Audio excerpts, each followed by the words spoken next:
रावण के नाम का अर्थ जानते हो? एक ऐसी दहाड़ जिसे सुनकर पूरा ब्रह्मांड कांप उठे। लेकिन ये दहाड़ कभी एक पुकार हुआ करती थी। महाज्ञानी ब्राह्मण विश्रवा का बेटा था रावण। वेद, पुराण, संस्कृत, श्लोक में पंडित। चाहता तो विश्व का सबसे बड़ा संत महात्मा बन सकता, पर रावण के ज्ञान की प्यास से कहीं अधिक उसकी महत्वाकांक्षा की तड़प थी। इसलिए उसके महीनों के जाप, बरसों की तपस्या और सदियों के बलिदान का लालची लक्ष्य केवल एक था, दुनिया पर राज। रावण के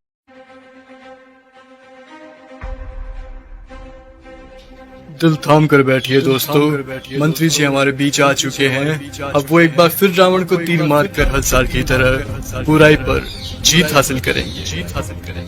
मारना नक्की करो।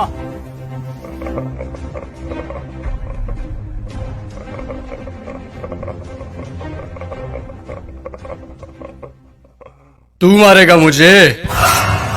तुम सब यहाँ मुझे मारने इकट्ठे हुए हो? अरे तुम्हारा खुद का कोई ईमान धर्म नहीं है, तुम मारोगे मुझे? और एक बात बता, पिछले साल तो कोई और आया था मारने मुझे, इस बार वो नहीं आया? वो लाल साल वादा पूरा को नहीं करिया सा, तो हम की मैं हूँ सा। तुम सब अंदर से एक जैसे के जैसे हो।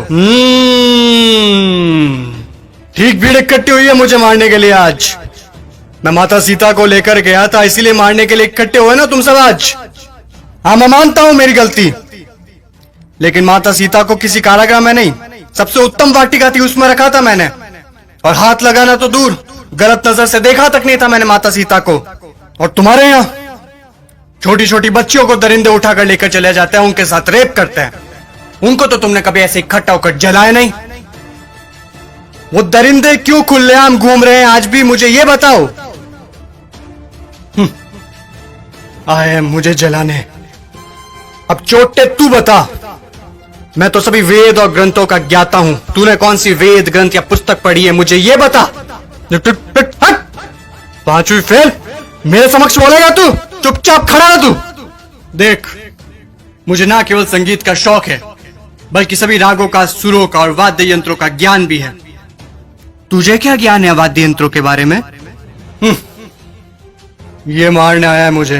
अब तुम लोग सुनो, मेरे जैसा महादेव का भक्त ना तो कोई हुआ है, ना मेरे जैसे महादेव की भक्ति किसी ने की है। और तुम लोग, तुम्हारा भी कोई जमीर नहीं है। भगवान पलटते समय नहीं लेते तुम।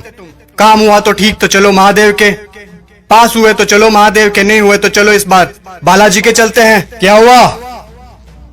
गुस्सा आ रहा है मेरे ऊपर? तुम लोग मेरे बारे में क्या सोचते हो मुझे कुछ फर्क नहीं पड़ता, लेकिन एक बात कान खोल के सुन लो, मैं चाहे कैसा भी हूं, लेकिन तुम्हारे इस मंत्री जैसा कदापि नहीं हूं मैं। मेरे राजपाट में जनता प्रसन्न रहती थी, खुश रखता था मैं उन्हें। इसकी तरह पटाखों की चोरी कभी नहीं की मैंने। बोलूं, बता दूं सभी को, ये दुष्ट, ये तुम्हारा मंत्री दुष्ट एक नंबर का, ये कागजों में लिखता है कि रावण दहन के लिए 50 पेटी पटाखों के लगे, और लगा था 5 भी नहीं है। ये सब इसके घर पे जा रहे हैं। और तुम लोग क्या कहते हो? बुराई पर अच्छाई की जीत। कहां हुई बुराई पर अच्छाई की जीत? जब तक तुम्हारे मन में चोरी, गद्दारी, लालच, वासना, द्वेष, अहंकार जैसी भावनाएं जीवित है, बुराई कैसे मरेगी? बुराई मर ही नहीं सकती। तुम लोग मुझे खत्म करने आए हो ना? अरे मेरा खात्मा तो मेरा अहंकार कभी कर चुका। अब अगर मारना है, जलाना है, तो अपने अंदर छुपे रावण को जलाओ, उसको मारो। सच्चाई और अच्छाई को अपना लो, बुराई अपने आप खत्म हो जाएगी। और अगर तुम मुझे जलाने के उद्देश्य से ही आए हो, तो मैं तुम्हें बता दूं कि सिर्फ छोटे बच्चे ही आज की तारीख में मुझे जला सकते हैं, क्योंकि उनके अंदर चोरी, गद्दारी, लालच, घृणा, वासना, द्वेष, अहंकार जैसी भावनाएं नहीं है। असल में वही हैं ईश्वर का स्वरूप। ए लड़के, लगा दे आग, फिर से जला दे।